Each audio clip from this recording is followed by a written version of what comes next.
Baik, Assalamualaikum warahmatullahi wabarakatuh. Bismillah, alhamdulillah, wassalatu wassalamu ala rasulillah wa ala alihi wa ashabi mawala amma ba'du. Para teman-teman semua, mari kita ngaji kitab Mishkatul Anwar. Kita sudah berada di ujung kitab Mishkat, tinggal satu lembar lagi khatam ya. Mari kita mulai ngaji Mishkatul Anwar ini dengan hadiah Al-Fatihah untuk junjungan kita Nabi besar Muhammad sallallahu alaihi wasallam, untuk para istri-istrinya, para sahabat, para tabi'in, tabi'ut tabi'in, para aulia, syuhada, as-solihin, ala immatil mujtahidin, terutama untuk sahibil Mishkat wal Ikhya Hujjatil Islam Abi Hamid Al-Ghazali qaddasallahu sirrah wa nawwara dharihah wa adam barakatih wa nafa'ana bi'ulumih. Juga kepada para pendiri negara kita, para muassis jamiah Islam di Indonesia, terutama Jamiah Nahdlatul Ulama, wabil khusus untuk Hadratus Syekh Hashim Asy'ari dan para pendiri NU yang lain. Juga untuk ayah saya Ki Abdullah Rifai, emak saya Nyai Salamah, ibu saya Ibu Nyai Fatmah.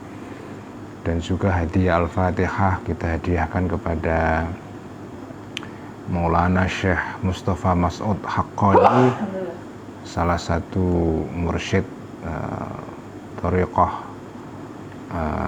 Naqsyabandiyah Haqqaniyah ya di Indonesia, yang baru meninggal beberapa hari, 2 hari yang lalu kalau tidak salah. Semoga diganjar segala kebaikannya dan diampuni segala kesalahan-kesalahannya. Juga hadiah Al-Fatihah kita bacakan Al-Fatihah tawassul untuk kesembuhan teman-teman kita yang hari-hari ini sedang sakit, terutama karena COVID, Omikron, dan juga kepada teman-teman kita yang mungkin mengalami kesulitan hari-hari ini karena satu dan lain hal. Semoga dimudahkan oleh Allah Subhanahu wa ta'ala. Lahum jami'an. Al-Fatihah. A'udzu billahi minasyaitonir rajim. Bismillahirrahmanirrahim. Alhamdulillahi rabbil alamin. Ar-Rahmanir Rahim. Maliki yaumiddin. Iyyaka na'budu wa iyyaka nasta'in. Ihdinas siratal mustaqim. Siratal ladzina an'amta 'alaihim ghairil maghdubi 'alaihim waladdallin. Amin. Bismillahirrahmanirrahim. Qala al-muallif rahimahullahu ta'ala wa nafa'ana bihi wa bi'ulumihi fid dharain. Amin. Rabbi yassir wa a'in. Kitab Mishkatul Anwar halaman 120 ya. Saya akan mereview sebentar keterangan dari minggu yang lalu ya, karena keterangan yang terakhir ini keterangan yang agak sedikit rumit ya. Jadi kita masih berbicara mengenai jenis-jenis hijab ya, penghalang yang menghalangi manusia, makhluk terutama manusia ya, dari pemahaman yang sebenar-benarnya mengenai Tuhan, mengenai Allah Subhanahu wa ta'ala. Seperti kita baca dalam keterangan beberapa minggu terakhir ini ya,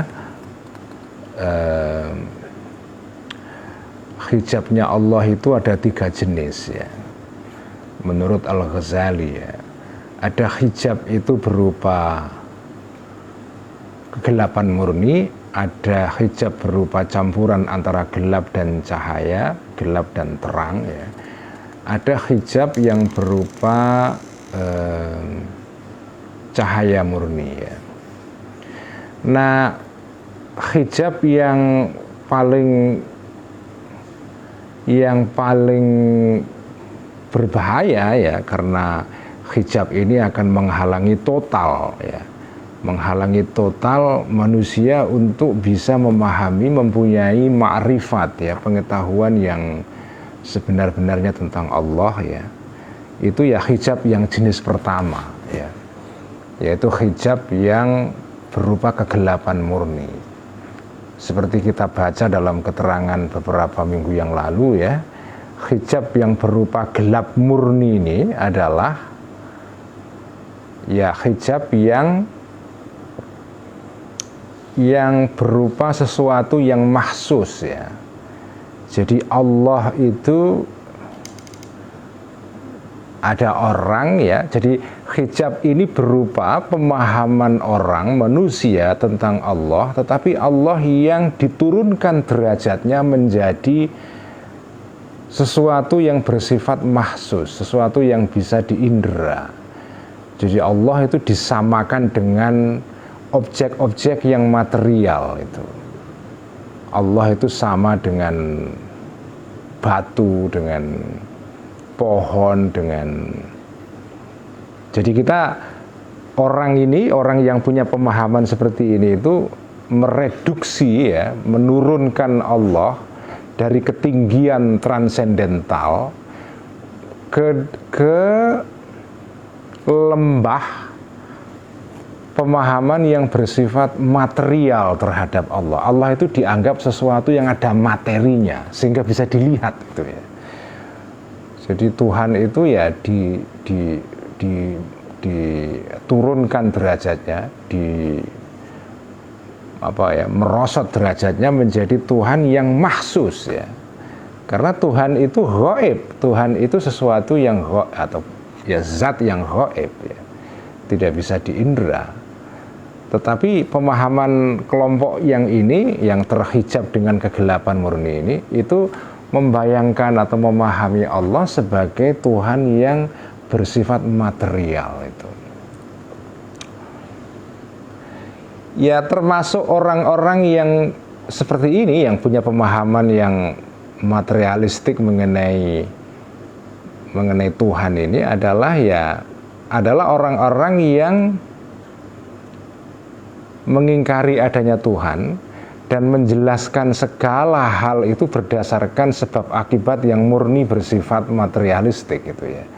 Ya dengan kata lain orang-orang yang pandangan filsafatnya atau pandangan hidupnya itu adalah materialisme. Jadi segala hal di dunia ini itu semata-mata diakibatkan oleh hukum alam yang ada di dunia yang material ini. Tidak membutuhkan Tuhan yang ghaib, yang tidak bisa diindera oleh indera manusia itu ya. Itu termasuk orang yang terhijab dengan kegelapan murni ini ya. Ya tentu saja ini pemahaman orang yang beriman ya. Ya jadi orang beriman itu memahami alam raya ini ya sebagai ciptaan Tuhan yang bekerja memang berdasarkan hukum alam, karena alam raya ini diciptakan oleh Allah dalam bentuk alam yang tertib.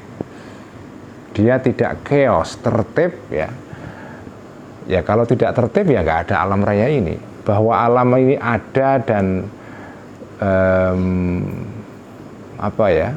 dan bisa kita fahami ya.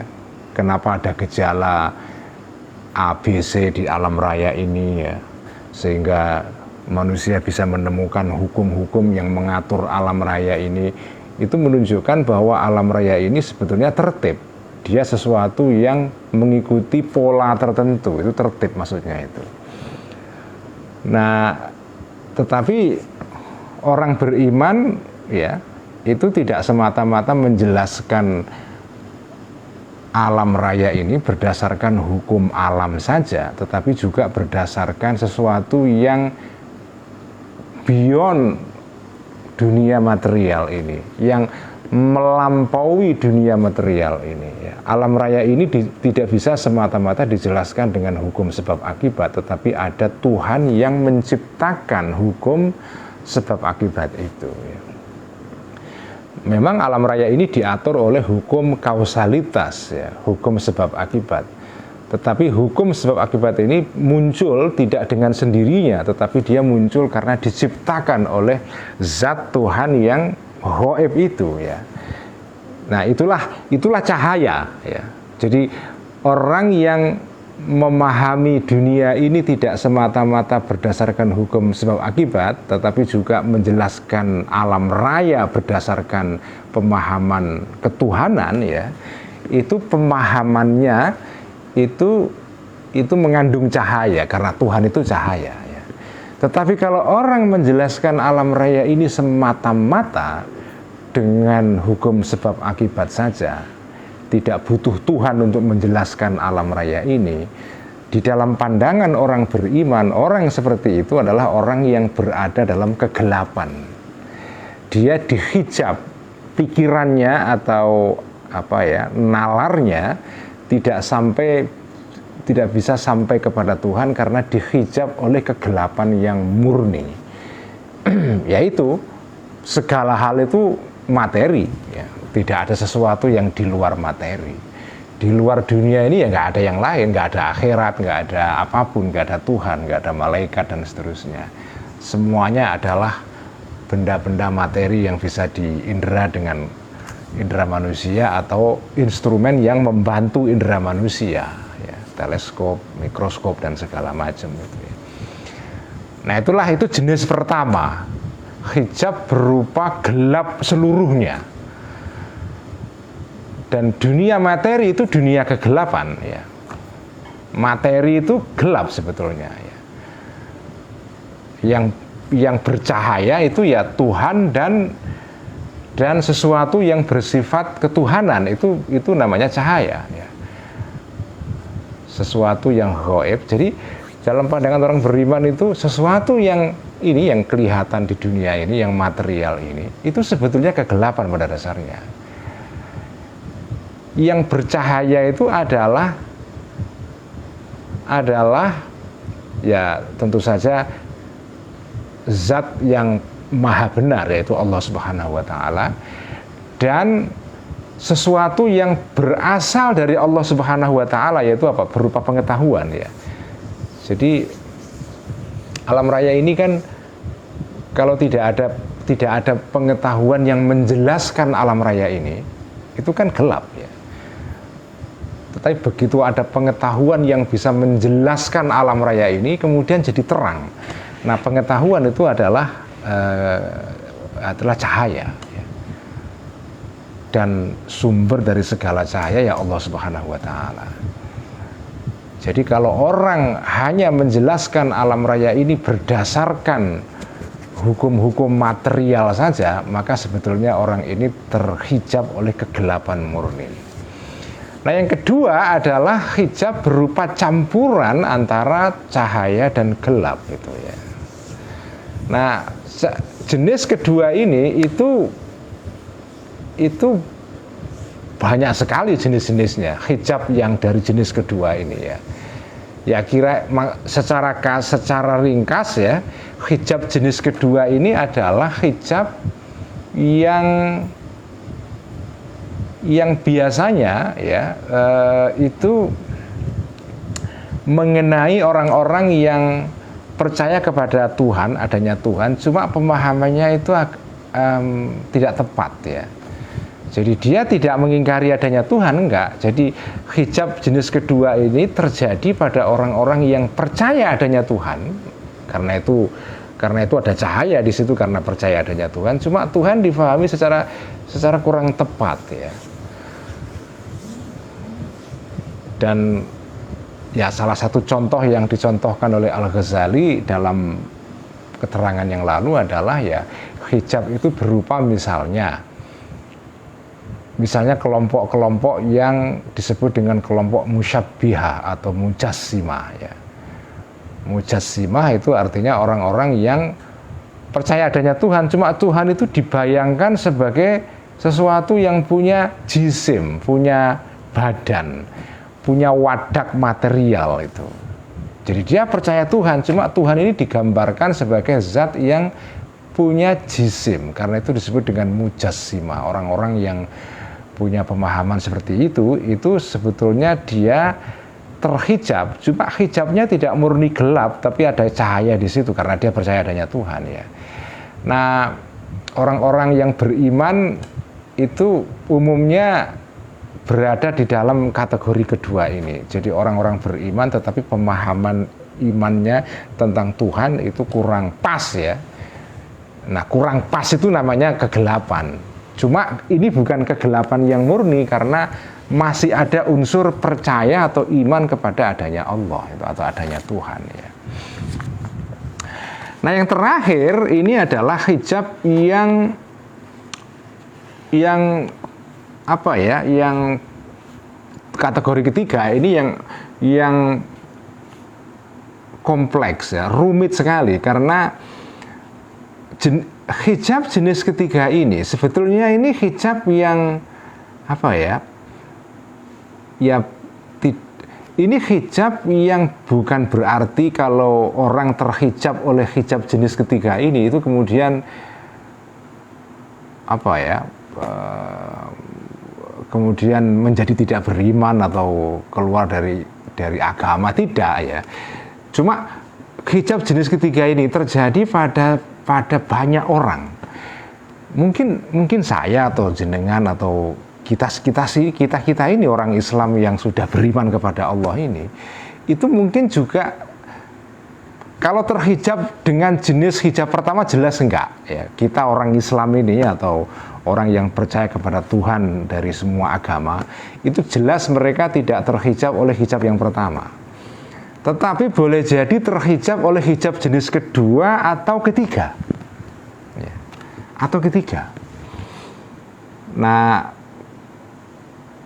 ya hijab jenis ketiga ini kalau menurut saya ya, karena saya juga tidak yakin betul pemahaman saya ini apakah benar atau tidak, tetapi menurut saya hijab jenis ketiga ini itu juga tidak membuat seseorang itu menjadi keluar dari Islam atau dari agama, itu tidak, menjadi kafir itu tidak. Cuma pemahaman dia mengenai Allah itu ada sedikit melesetnya ya, kurang tepat itu. Bahkan hijab jenis kedua pun itu tidak semuanya itu hijab yang membuat orang itu menjadi keluar dari Islam, menjadi kafir, itu tidak. Orang mujassimah dan musyabbihah itu ya mereka ini muslim ya. Cuma pemahamannya mengenai masalah ketuhanan itu bermasalah ya. Tetapi mereka ini bersyahadat, mereka ibadah, sholat, puasa dan segala macam ya. Jadi kita juga nggak bisa menyebut orang-orang musyabbihah, mujassimah itu orang-orang kafir, itu tidak bisa juga. Ya paling jauh mereka ini orang yang di dalam apa ya teologi Islam disebut dengan ahlul bid'ah ya, atau ahlul ahwa ya. Tapi apakah mereka kafir ya nggak juga. Ya nanti kita akan baca dalam kitab Faisalut Tafriqah, dalam kitabnya Al-Ghazali Faisalut Tafriqah yang akan saya baca besok bulan puasa ini ya, itu akan kita baca bagaimana cara membedakan antara orang itu masih di dalam koridor Islam atau tidak. Itu nanti diterangkan di dalam kitab Faisalut Tafriqah. Nah, jadi saya hanya mau mengatakan bahwa hijab yang jenis kedua atau malah yang jenis ketiga terutama ya, itu tidak, kalau ada orang terhijab karena hijab jenis ketiga ini, itu bukan berarti terus kemudian dia menjadi tidak beragama atau keluar dari agama, dari Islam, atau pemahamannya tentang Tuhan ya, salah sama sekali, itu tidak. Karena ini hijabnya berupa cahaya murni ya. Jadi nggak ada gelap-gelapnya sama sekali. Nah, contohnya hijab jenis pertama ini kemarin dicontohkan. Ini juga agak rumit keterangan Al-Ghazali ini, karena kalau kita baca keterangan Al-Ghazali tentang hijab kategori ketiga, karena hijab kategori ketiga yaitu hijab yang berupa cahaya murni itu contohnya ada tiga golongan yang masuk dalam kategori hijab ketiga ini. Nah, golongan pertama itu adalah orang-orang yang memahami Allah itu seperti saya terangkan kemarin ya, memahami Allah itu tidak Allah yang murni otonom. Allah itu sebagai zat yang qiyamuhu binafsihi, itu dalam ajaran akidatul awam dulu ya. Allah itu punya 20 sifat ya. Salah satu sifatnya adalah qiyamuhu binafsihi. Allah itu totally independent, autonomous. Allah itu tidak butuh yang lain-lain. Karena kalau butuh yang lain berarti ya dia bukan Tuhan, namanya makhluk ya. Kalau Tuhan, dia tidak butuh yang lain-lain. Karena itu dia mandiri, dia standing on his own being. Jadi dia qiyamuhu binafsi, dia berdiri di atas dirinya sendiri, tidak butuh yang lain-lain.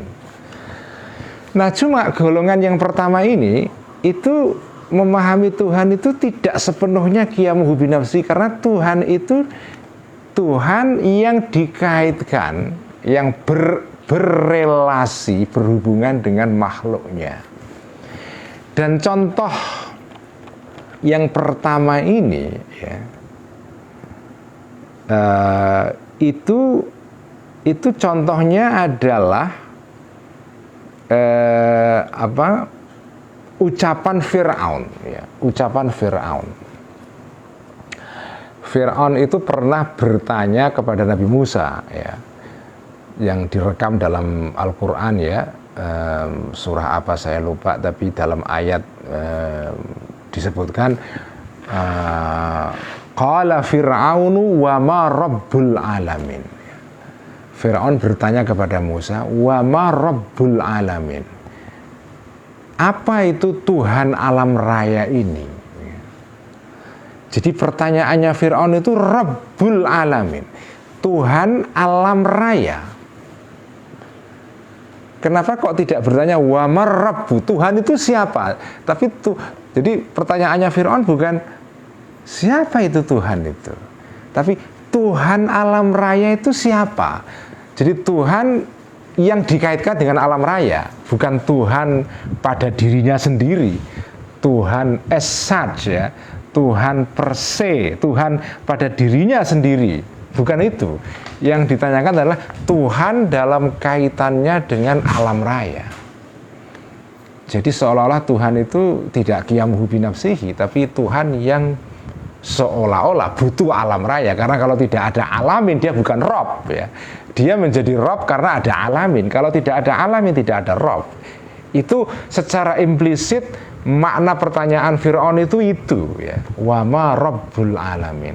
Nah, jawaban Nabi Musa, karena beliau itu ditanya Fir'aun seperti itu, jawabannya juga menyarankan seolah-olah ya, juga mengandung pemahaman bahwa Tuhan itu Tuhan yang terkait dengan ciptaannya, bukan Tuhan yang otonom murni ya. Jawaban Nabi Musa adalah ketika ditanya tadi Fir'aun wa ma rabbul alamin adalah qala rabbus samawati wal ardi wa ma bainahuma in kuntum muqinin ya. Nabi Musa jawabannya adalah Tuhan alam raya, Tuhan Rabbul Alamin itu adalah Rabbus samawati wal ardi, Tuhan langit dan bumi dan segala isinya. Nah, statement Nabi Musa ini itu kalau dimaknai secara harafiah itu seolah-olah maknanya adalah Tuhan itu disebut Tuhan kalau ada langit dan bumi. Maka kata redaksinya kan Rabbus samawati wal ardi, Tuhan langit dan bumi. Jadi seolah-olah Tuhan ini menjadi Tuhan karena ada langit dan bumi. Artinya dia butuh, eksistensinya sebagai Tuhan itu butuh dihubungkan dengan makhluknya. Itu namanya Tuhan bil idhofah, Tuhan karena relasinya dengan makhluknya. Nah, tentu saja Nabi Musa tidak seperti itu keyakinannya, tapi beliau kan menjawab Fir'aun. Jadi makanya dikatakan oleh Imam Ghazali dalam minggu yang lalu dikatakan faqala innar rabbal muqaddasal munazzaha 'anil mafhumidz zahiri min ma'ani hadhis sifati huwa muharrikus samawati wa mudabbiruha. Tuhan yang, jadi jawabannya Nabi Musa itu tadi qala rabbus samawati wal ard. Ketika ditanya oleh Fir'aun, wa ma rabbul alamin, siapa Tuhan alam raya ini? Jawaban Nabi Musa, Tuhan alam raya ini adalah Tuhan langit dan bumi dan segala isinya ya. Nah, makna pernyataan ini adalah bukan berarti bahwa Tuhan itu menjadi Tuhan karena ada langit dan bumi. Jadi kalau nggak ada langit dan bumi ya dia tidak Tuhan, ya tidak menjadi Tuhan. Jadi ya, bukan begitu, cuma maknanya adalah bahwa Tuhan yang dibersihkan, disucikan dari makna lahiriah yang seolah-olah tertangkap dari statement tadi itu, itulah yang menjadi pencipta alam raya ini. Itu. Jadi pernyataannya Nabi Musa seolah-olah mengandung pemahaman Tuhan bil idhofah, Tuhan in relationship to his creation, Tuhan dalam kaitannya dengan ciptaannya, seolah-olah maknanya begitu, tapi tidak begitu. Beliau menggunakan redaksi itu karena menjawab pertanyaannya Fir'aun, wa ma rabbul alamin.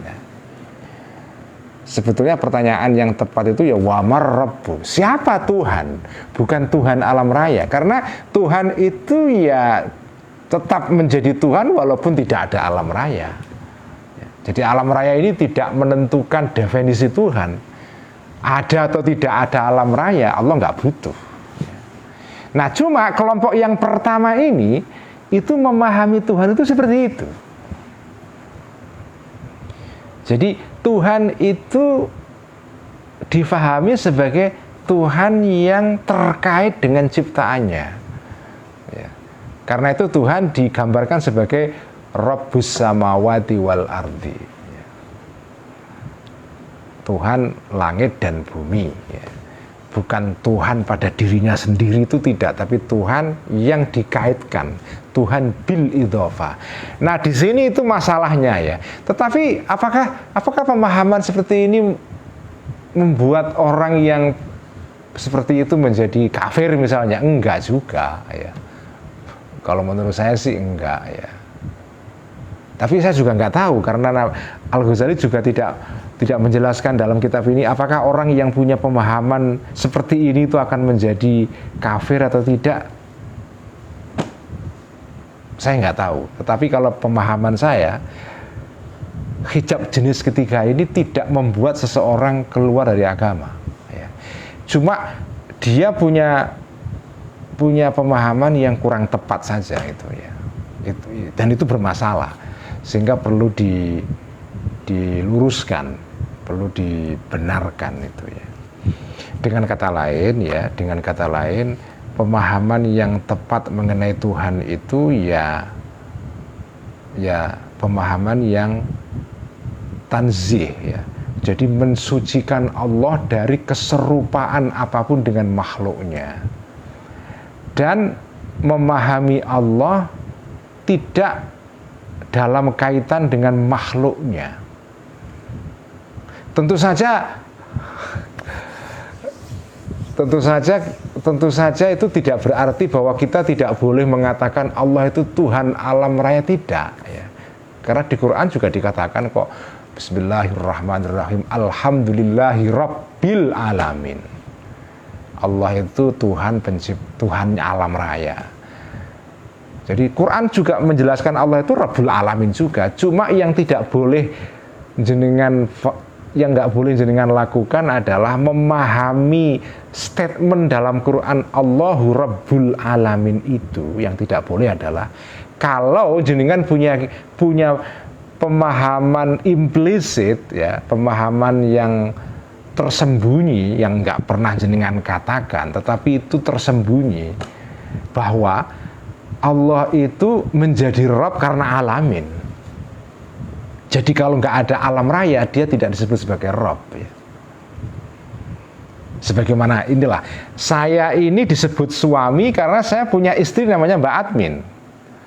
Saya tidak akan menjadi suami kalau tidak ada istri.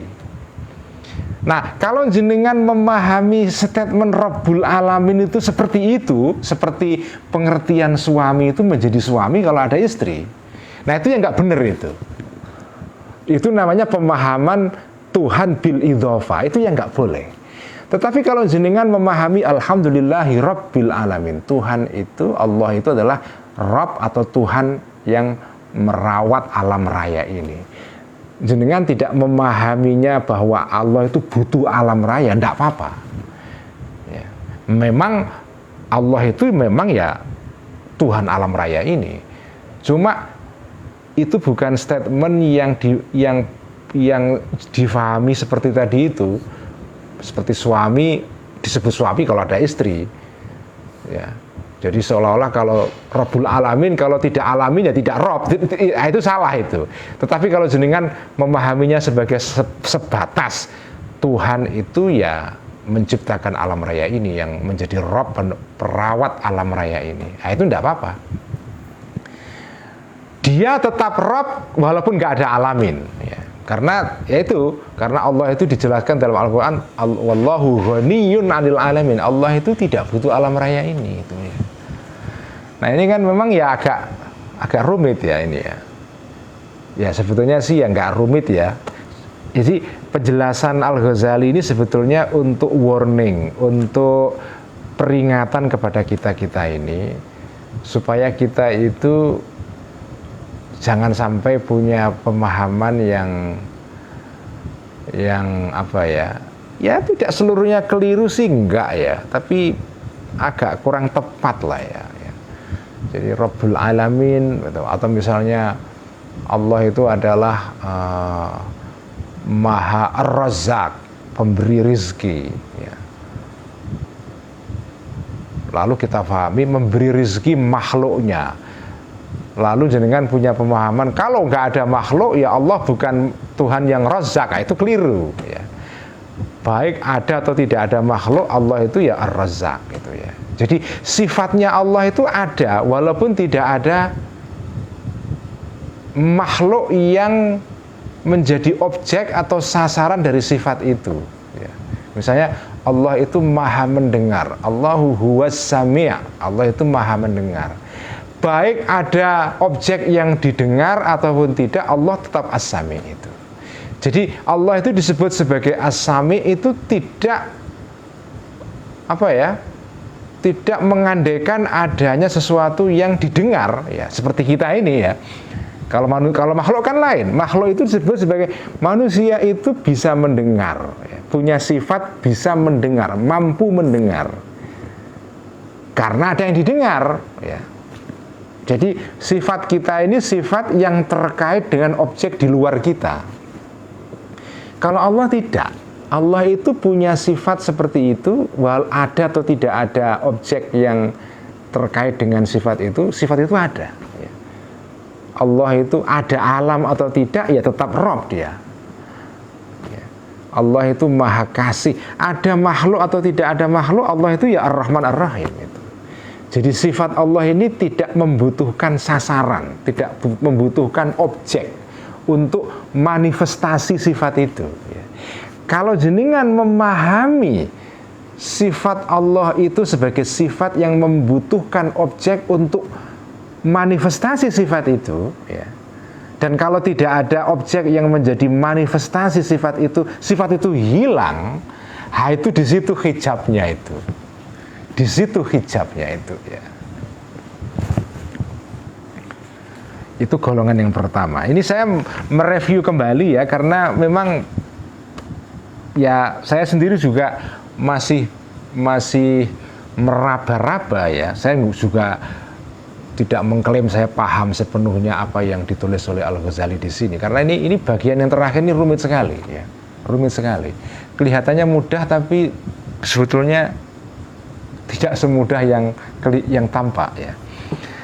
Makanya saya berusaha mereview kembali. Kemudian golongan kedua, jadi kategori ketiga ini itu terdiri dari 3 golongan. Pertama tadi golongan yang tadi itu, golongan yang memahami Tuhan sebagai Tuhan yang bil idhofah ya.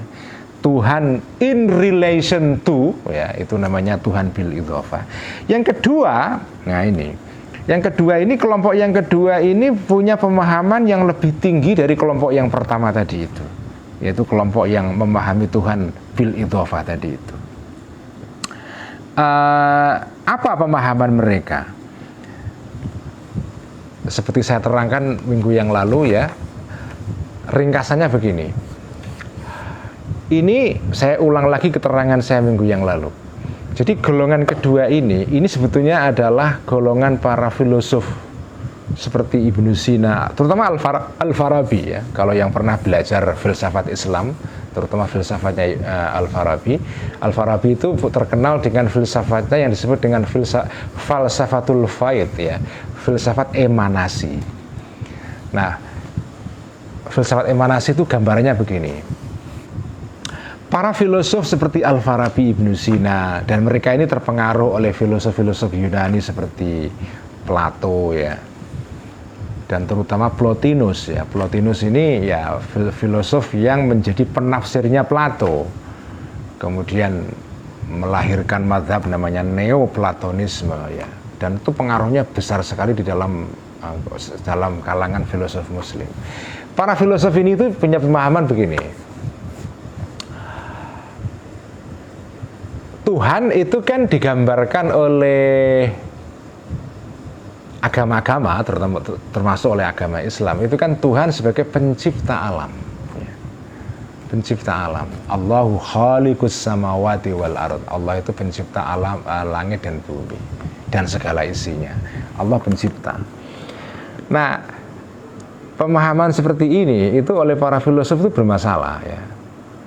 Makanya para filosof itu memahami Tuhan itu tidak semata-mata tidak sebagai Tuhan pencipta alam dan segala isinya, bukan.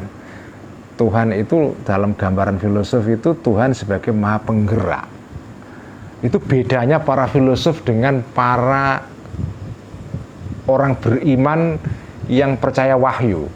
Bedanya iman ala agama-agama Ibrahim dengan iman ala Yunani yang berasal dari ajarannya Plato dan Aristoteles dan yang lain-lain ya, para filosof Yunani adalah kalau Tuhan di dalam persepsi, dalam pemahamannya agama-agama Abraham itu adalah Tuhan itu pencipta alam raya, Tuhan itu pencipta langit dan bumi. Kalau Tuhan Yunani itu pemahamannya adalah Tuhan sebagai penggerak, sebagai prime mover, penggerak utama, bukan pencipta. Nah, kenapa filosof-filosof Yunani itu agak keberatan dengan pemahaman Tuhan sebagai pencipta itu? Karena begini alasannya. Ini pelan-pelan ya. Kalau ini saya menjelaskan pemahamannya para filosof ya, bukan berarti saya mengiyakan atau mengamini pandangan mereka. Jangan salah paham ya. Para filosof ini itu agak keberatan dengan pemahaman Tuhan sebagai pencipta langit dan bumi itu karena alasannya, jika jenengan mengatakan Tuhan itu pencipta langit dan bumi, itu Tuhan itu sebelum mencipta itu pasti punya kehendak untuk mencipta, karena tindakan mencipta tidak bisa muncul begitu saja. Setiap tindakan itu dilandasi oleh kehendak. Jadi stepnya, langkahnya atau ya langkah-langkah bertindak itu kan ada kehendak, setelah itu kehendak diwujudkan dalam bentuk tindakan. Jadi tindakan dimulai dengan kehendak. Jadi Allah pencipta langit dan bumi itu artinya Allah sebelum mencipta menghendaki mencipta langit dan bumi ya. Itu pertama. Nah, kalau Tuhan itu menghendaki mencipta alam raya ini, maka itu artinya Allah itu karena alam raya ini itu diciptakan, dan setiap penciptaan itu berarti ada permulaannya, karena kan sesuatu itu kalau dicipta berarti ada tanggal penciptaannya, ada permulaannya ya. Misalnya dengan menciptakan apa, itu berarti ya sesuatu itu dari tidak ada menjadi ada. Artinya ada titik waktu di mana di situ sesuatu itu mulai ada. Semula tidak ada menjadi ada. Artinya kalau Allah itu menghendaki menciptakan alam raya ini, berarti ada masa, ada momen ketika Tuhan itu semula tidak berkehendak menjadi berkehendak. Saya ulang ya, kalau Allah itu menciptakan alam raya ini, berarti Allah itu sebelum mencipta menghendaki alam raya, menghendaki mencipta alam raya. Karena penciptaan itu mengandaikan penciptaan di dalam waktu, ya. Karena kan nggak mungkin menciptakan di luar waktu. Kalau Allah menciptakan alam raya, berarti alam raya itu dari tidak ada menjadi ada. Artinya ada permulaannya. Nah, kalau seperti itu berarti Allah itu berkehendaknya itu juga punya permulaan. Jadi semula Allah tidak berkehendak, kemudian berkehendak. Karena kan alam raya itu dulunya tidak ada, menjadi ada. Artinya dulunya Allah tidak menghendaki, menjadi menghendaki. Nah, kalau seperti itu berarti di dalam diri Allah itu ada perubahan. Perubahan dari semula tidak berkehendak menciptakan alam menjadi berkehendak menciptakan alam. Nah, perubahan itu tidak mungkin ada pada Tuhan. Karena kalau berubah berarti di dalam diri Tuhan itu ada sesuatu yang bersifat hadits, yang baru. Artinya sesuatu yang terjadi dari semula tidak ada menjadi ada. Di dalam diri Tuhan ada dimensi al-huduts, ya, sesuatu yang baru. Nah, al-huduts itu sifatnya makhluk, bukan sifatnya Tuhan. Sifatnya Tuhan itu qadim, ya. Allah itu segala hal di dalam diri Allah itu qadim, tidak ada hadits, ya. Artinya misalnya Allah itu punya sifat maha kasih, ya, dari dulu maha kasih sampai kapanpun juga maha kasih. Tidak, dulunya tidak maha kasih kemudian mendadak menjadi maha pengasih misalnya. Itu artinya ada perubahan dalam diri Allah. Nah, itu yang tidak diterima oleh para filosof. Kalau jenengan mengatakan Tuhan itu sebagai pencipta alam raya, maka berarti Allah itu menghendaki penciptaan alam raya. Karena alam raya itu terjadi melalui penciptaan, berarti dia punya permulaan. Artinya kehendak Allah itu juga punya permulaan, ya. Artinya apa? Semula tidak berkehendak menjadi berkehendak. Semula tidak menghendaki alam raya, menciptakan alam raya, kemudian berkehendak menciptakan alam raya. Jadi kehendaknya Allah menciptakan alam raya itu punya permulaan. Nah, kalau punya permulaan berarti bukan qadim, Allah hadis itu. Di dalam diri Allah ada sesuatu yang hadis, yaitu kehendak yang bermula pada suatu titik waktu. Semula tidak ada menjadi ada. Itu yang oleh para filosof itu bermasalah itu. Lalu bagaimana cara mengatasi solusinya? Maka mereka mengajukan solusi alternatif untuk memahami Tuhan. Apa solusinya? Nah, ini kalau As-Sinfus Tsani itu di sini itu halaman 119. Solusinya para filosof, dan ini memang solusi yang oleh Al-Ghazali dikatakan tidak tepat karena ini hijab, ya, maka tepat itu. Solusinya begini, solusinya adalah, jadi Allah itu digambarkan sebagai maha penggerak. Karena dalam pandangan para filosof Yunani itu, inti dari segala alam raya ini gerak sebetulnya.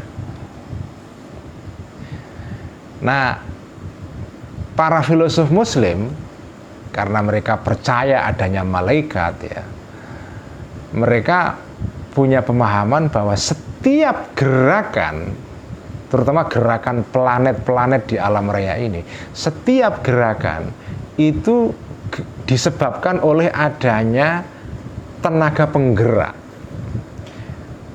Penggeraknya siapa? Malaikat itu, ya. Sekali lagi ini pemahaman para filosof Muslim yang beriman, ya. Jadi penggeraknya itu adalah malaikat. Jadi setiap planet yang bergerak itu di situ ada malaikat yang bertanggung jawab untuk menggerakkan planet itu. Karena planet itu jumlahnya banyak, al-kathrah, ya, maka malaikat yang diberi tugas menggerakkan semua planet itu juga banyak jumlahnya. Nah, Allah itu tidak mungkin digambarkan sebagai Tuhan yang menggerakkan satu persatu planet ini. Kenapa? Karena kalau Allah itu jadi tadi kan dikatakan inti dari alam raya ini gerak pada dasarnya. Dan karena gerakan itu macam-macam ya, planet itu kan miliaran bahkan triliunan ya di alam raya ini. Semua bergerak.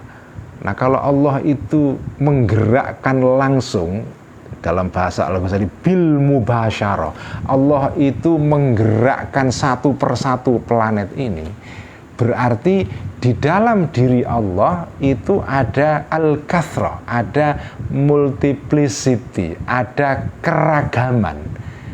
Padahal Allah itu maha tunggal, maha satu.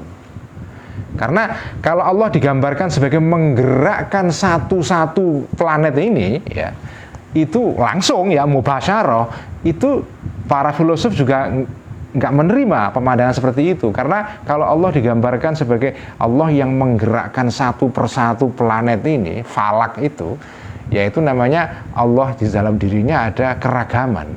Karena gerakan yang dipakai tanda kutip ya, gerakan yang dipakai Allah menggerakkan planet A itu berbeda dengan gerakan yang dipakai Allah untuk menggerakkan planet B.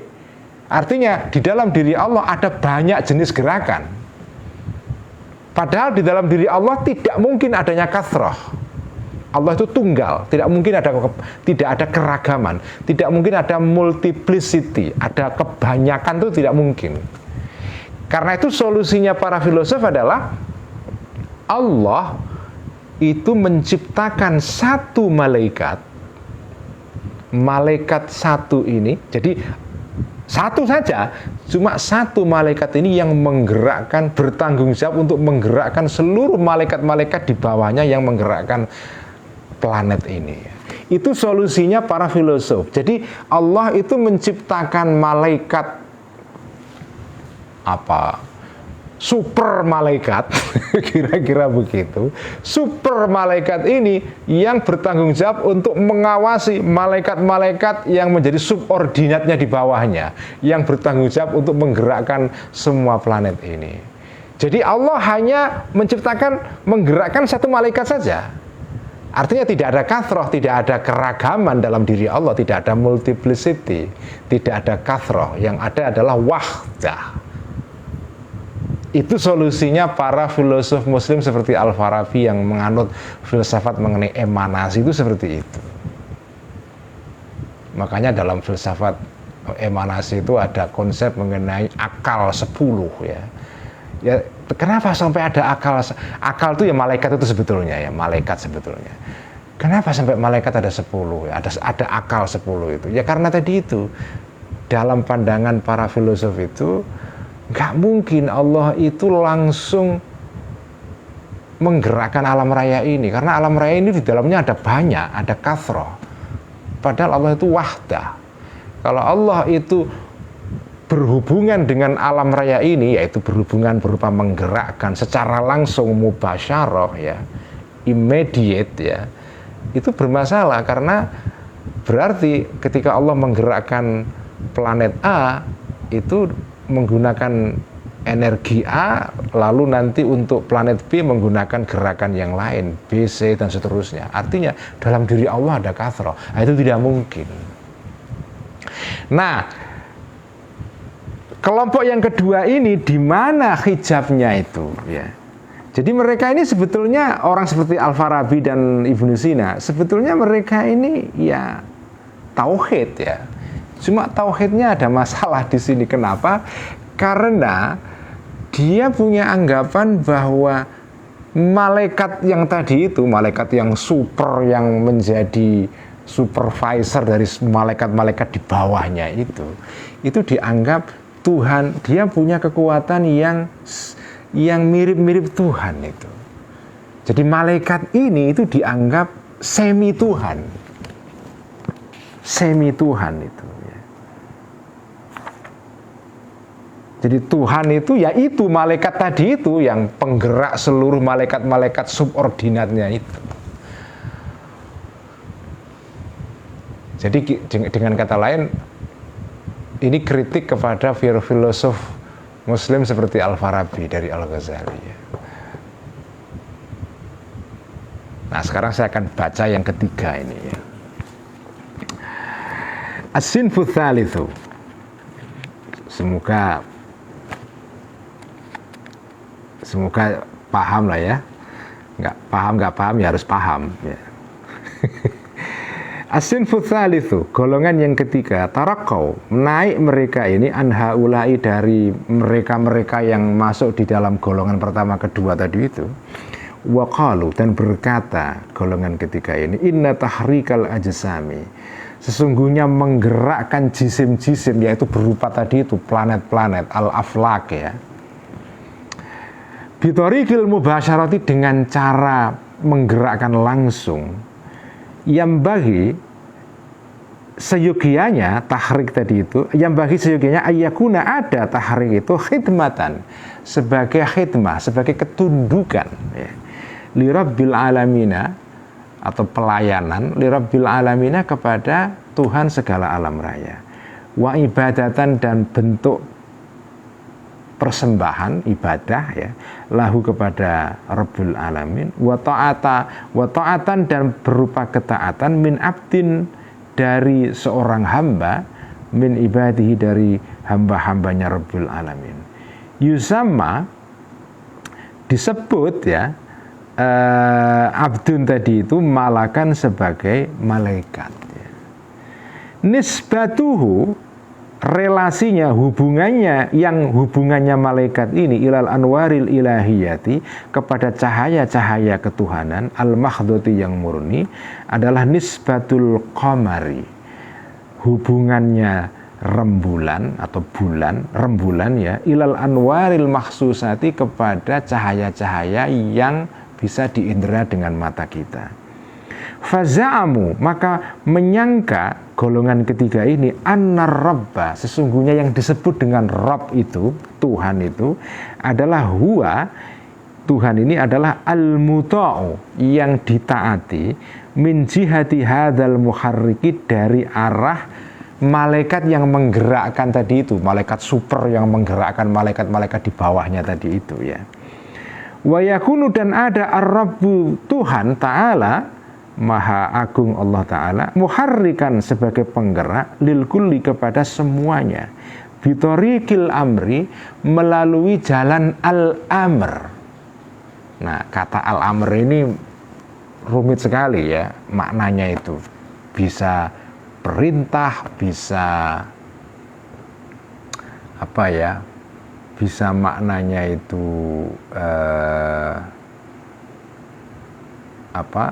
keadaan ya. Jadi al-amr itu maknanya ambigu ya. Bitorikil amri, dengan jalan al-amr ya, ya sebut saja perintah ya. La bitorikil mubasyarati, tidak dengan cara langsung.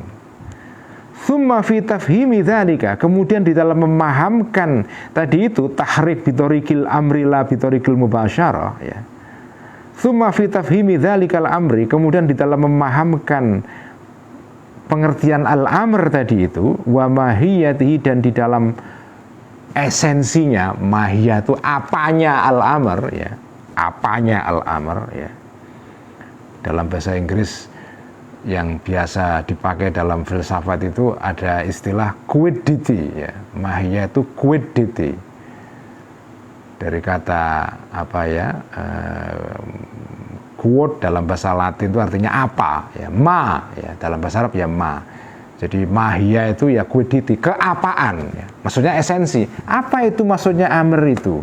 Mahiyahnya itu humudun, ada kesamaran, taksuru, yang tidak mampu, anhu, dari humud ini, aksarul afhami, sebagian besar pemahaman manusia, wala yahtamilu, dan tidak cukup ya, tidak kuat menggotong, memuat ya, membawa kepada humud tadi itu, hadzal kitabu, kitab ini, yaitu Mishkatul Anwar. Fahaulai, maka mereka, fahaulail asnafu, maka semua golongan-golongan tiga tadi itu, kulluhum, semuanya, mahjubuna, dihijab, bil anwaril makhdoti, dengan cahaya-cahaya yang murni. Apa maknanya? Apa maknanya golongan ketiga ini? Secara ringkas begini ya. Jadi golongan ketiga ini itu tingkatannya lebih tinggi dari golongan kedua. Jadi kategori ketiga itu hijab yang berupa cahaya murni itu dibagi atas 3 golongan. Ada 3 golongan yang masuk dalam kategori hijab ketiga ini. Yang pertama tadi itu yang paling rendah. Di atasnya sedikit golongan kedua tadi itu. Golongan ketiga ini yang paling tinggi. Artinya apa? Pemahaman mereka mengenai Tuhan ya itu sudah nyaris pas ya. Cuma ya tetap ada kelirunya. Nah, disitulah hijabnya itu. Nah, 3 golongan ini sebetulnya golongan para filosof semua ini.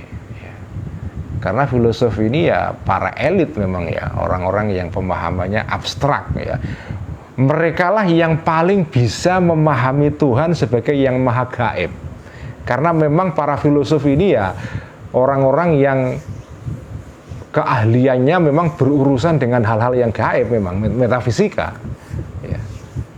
Itu kan para filosof memang pekerjaannya mereka itu kan ya bekerja atau membahas, menganalisis hal-hal yang metafisik, yang di atas fisik ya, artinya yang tidak berupa materi ya. Nah, golongan ketiga ini lebih tinggi kedudukannya atau pemahamannya dari golongan kedua, karena mereka punya pemahaman begini. Tadi kan saya katakan kan, solusi para filosof tadi itu untuk menjelaskan Allah sebagai penggerak itu Allah itu tidak mungkin digambarkan sebagai penggerak langsung alam raya. Jadi alam raya ini esensinya gerak semua, al-harakah ya. Nah, Allah itu maha penggerak ya. Cuma Allah itu menggerakkan alam raya itu melalui perantara. Ya, melalui perantara namanya malaikat yang menjadi super malaikat yang menggerakkan semua malaikat-malaikat kecil di bawahnya, yang menggerakkan semua planet-planet di alam raya ini ya. Jadi Allah menggerakkan satu malaikat, malaikat inilah yang kemudian menggerakkan seluruh malaikat-malaikat di bawahnya. Jadi Allah itu berelasi, berhubungan dengan alam raya melalui perantara, melalui wasilah, tidak langsung itu, tidak mubasyarah. Mubasyarah itu gambarannya begini ya, misalnya saya pegang buku ini ya, itu saya pegang langsung, itu namanya mubasyarah. Karena dalam bahasa Arab kata mubasyarah dari kata basyarah ya, atau basyarotun itu artinya kulit. Karena ketika kita pegang sesuatu itu kan melalui kulit kita, perantaraan kulit kita, makanya namanya mubasyarah itu. Artinya kita mengerjakan sesuatu secara langsung tanpa melalui perantara. Nah, ini namanya mubasyarah itu. Nah, Allah itu menggerakkan alam raya ini tidak mubasyarah, tidak ya. Tetapi melalui al-amr ya. Yaitu perintah ya. Perintahnya Allah ditujukan kepada siapa? Objek atau sasaran perintahnya Allah ini juga tidak ditujukan kepada masing-masing malaikat yang jumlahnya nggak terbatas tadi itu yang menggerakkan masing-masing planet, tetapi ditujukan kepada malaikat satu tadi itu. Malaikat satu tadi itu ya. Jadi golongan ketiga ini itu kalau golongan pertama tadi itu kan, golongan yang kedua tadi itu kan menganggap malaikat super tadi itulah Tuhan, karena dia yang bertanggung jawab menggerakkan segala malaikat di bawahnya. Kalau yang golongan ketiga ini tidak. Malaikat yang super tadi itu bukan Tuhan. Yang Tuhan itu ya Allah yang menjadi penggerak utama ya, yang menggerakkan malaikat satu tadi itu ya. Kemudian malaikat yang satu ini menggerakkan malaikat-malaikat di bawahnya. Cuma Allah itu ketika menggerakkan malaikat yang satu ini itu tidak bil mubasyarah. Tidak tadi itu kayak saya pegang buku begini ya, tapi bil amr. Makanya dalam Al-Quran itu dikatakan lillahil amru. Allah itulah yang memiliki al-amr. Nah, dalam pemahaman para filosof Muslim, al-amr di sini itu artinya tadi itu Allah memerintahkan satu malaikat utama ini ya, yang dalam bahasanya Al-Farabiyah, akal pertama, al-aqlul awal, itulah yang diperintahkan oleh Allah untuk menggerakkan akal-akal di bawahnya. Malaikat-malaikat di bawahnya itu melalui perintah, bukan melalui mubasyarah itu. Nah, bagaimana hakikat amr itu ya? Perintah itu bagaimana? Al-Ghazali mengakui memang menjelaskan konsep mengenai al-amr itu di dalamnya ada humud ya, ada kesamaran. Susah menjelaskan apalagi kepada orang awam ya, susah ya. Karena ya bagaimana kita bisa memahami hakikat amrnya Allah, komandonya Allah itu gimana itu? Apakah melalui kata-kata, melalui ilham, melalui apa, kita nggak tahu ya. Humud ya.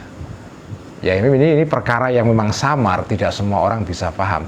Hanya orang-orang al-arifun, orang-orang yang punya kemampuan ma'rifat yang tinggi yang bisa memahami ini ya.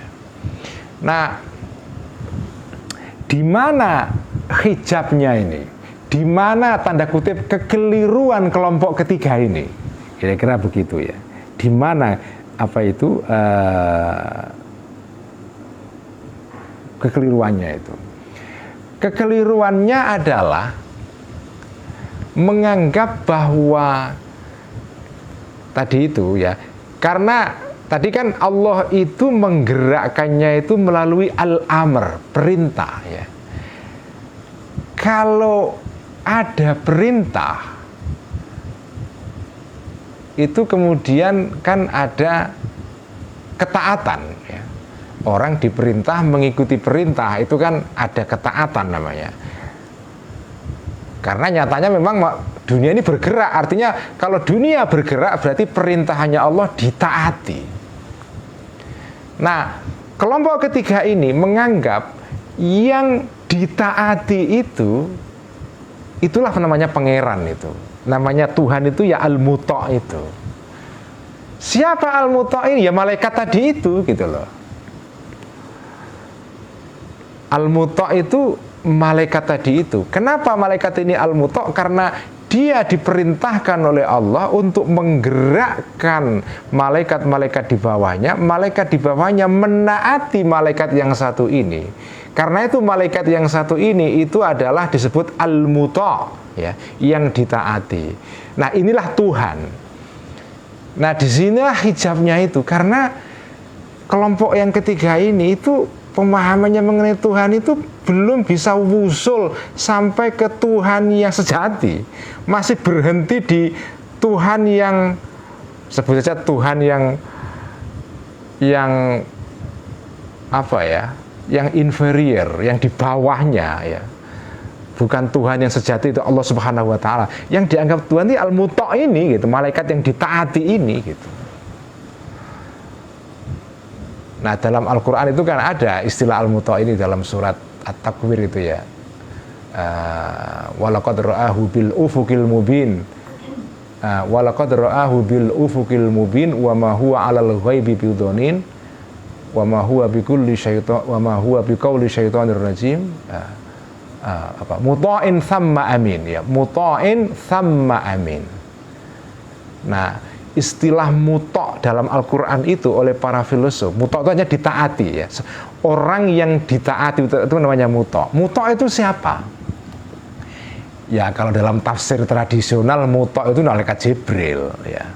Tapi dalam pandangan para filosof, muta' itu artinya malaikat utama yang bertanggung jawab menggerakkan malaikat-malaikat kecil di bawahnya, yang bertugas menggerakkan masing-masing alam raya ini, masing-masing unit dalam alam raya ini berupa sistem planet, sistem matahari itulah, itu masing-masing digerakkan oleh malaikat-malaikat kecil itu. Mereka diawasi oleh malaikat utama, itulah namanya muto. Ya. Nah, semua ini digerakkan oleh Allah itu melalui lantaran malaikat satu ini yang namanya muto itu. Ya. Nah, golongan ketiga ini itu memahami Tuhan itu berhenti di muto ini, tidak sampai kepada sumber perintahnya, yaitu Allah Subhanahu wa Ta'ala. Itulah hijabnya. Itulah hijabnya itu. Nah, ini semua memang keterangan Al-Ghazali ini tidak bisa difahami secara sempurna kalau jenengan tidak pernah belajar sedikit ya, walaupun sedikit tidak apa-apa, filsafatnya Al-Farabi tentang falsafatul faid ya, filsafat emanasi, memang nggak bisa itu ya. Dan sampai nggak bisa memahami filsafatnya Ibnu Arabi kalau tidak Al-Farabi kalau tidak memahami pandangan dunia tradisional metafisika pada zaman itu ya, para filosof Yunani dan para filosof Muslim yang mewarisi metafisika Yunani ini, kalau jenengan nggak memahami mereka ya susah juga ya. Tapi intinya ringkas, ini sudah di ujung kitab Mishkat ya. Intinya ini semua kelompok-kelompok tiga tadi itu mereka terhijab oleh cahaya. Mereka sudah benar on the right track, tetapi tetap ada kekeliruannya, ya. Yaitu mereka tidak sampai ke Tuhan yang sejati. Gitu, ya. Mereka masih, jadi kenapa disebut hijab? Karena hijab itu kan penghalang kan. Penghalang itu artinya sampean tidak bisa sampai ke final destination, tidak sampai ke goal terakhir. Karena kan tujuan manusia itu kembali kepada Allah. Nah, orang-orang ini semua yang dibahas oleh Al-Ghazali ini orang-orang yang menuju kepada Allah tapi gagal. Ya gagal sepenuhnya sih enggak, kalau yang tiga kelompok terakhir ini sih enggak gagal sepenuhnya ya. Cuma almost there tapi not yet there ya. Mereka sudah hampir sampai ke sana, tapi meleset itu, meleset gitu ya. Tadi itu mereka, Allah itu diidentikan dengan malaikat yang tadi itu utama itu, malaikat yang mutok tadi itu ya. Atau misalnya kelompok Mujassimah, Allah itu digambarkan punya jisim, jadi belum sampai ke esensi Allah ya. Allah yang punya jisim gitu ya, dan seterusnya ya. Nah, lalu siapa yang dianggap sebagai orang yang tidak terhijab, yang sampai kepada final destination, tujuan akhir itu nanti ada di paragraf berikutnya. Wa innamal wasiluna sinfun rabi'un. Kelompok keempat inilah yang tidak terhijab mereka, yang sampai kepada tujuan akhir. Nanti kita baca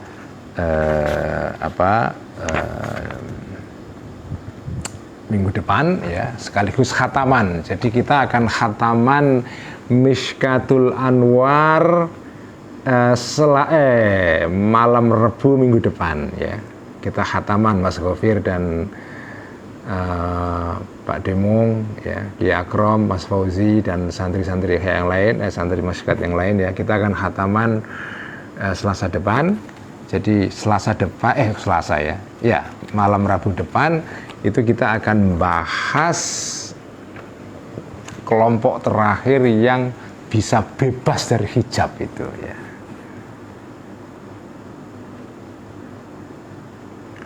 Oh, ini koreksi dari Mas Gofir, Maulana Syekh Mustafa Mas'ud tidak sedo ya. Oh ya Allah, saya keliru ya, sedang sakit ya. Mohon maaf kalau keliru Mas Gofir ya. Jadi kita doakan semoga disembuhkan oleh Allah Subhanahu wa Ta'ala. Sekian ngaji Mishkat malam ini, kita teruskan untuk dengan khataman minggu depan, dan kita tutup seperti biasa dengan sholawat tibbil qulub. Allahumma salli ala sayyidina Muhammadin tibbil qulubi wa dawaiha wa afiyatil abdani wa shifaiha wa nuril abdani الأبصار وضيائها وعلى آله وصحبه وسلم. اللهم صل على سيدنا محمد طب القلوب ودوائها وعافية الأبدان وشفائها ونور الأبصار وضيائها وعلى آله وصحبه وسلم. اللهم صل على سيدنا محمد طب القلوب ودوائها وعافية الأبدان وشفائها ونور الأبصار وضيائها وعلى آله وصحبه وسلم. Sekian, wassalamualaikum warahmatullahi wabarakatuh.